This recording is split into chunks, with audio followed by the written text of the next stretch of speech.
Project Udbhav మళ్ళా వార్తలకు వచ్చింది.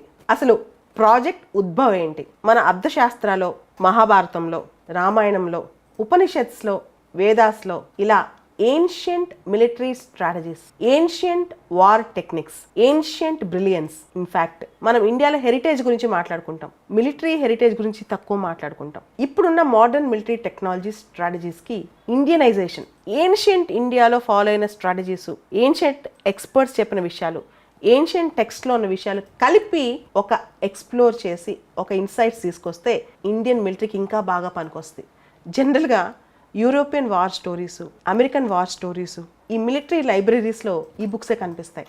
మనం western war stories, western war strategies నేర్చుకుంటాం, కానీ ఇండియాలో అంతకంటే గొప్ప లిటరేచర్ ఉందన్నమాట. So military heritage festival October 2023 ఈ టైంలో జరిగినప్పుడు మన defence minister project Udbhav launch చేశారు.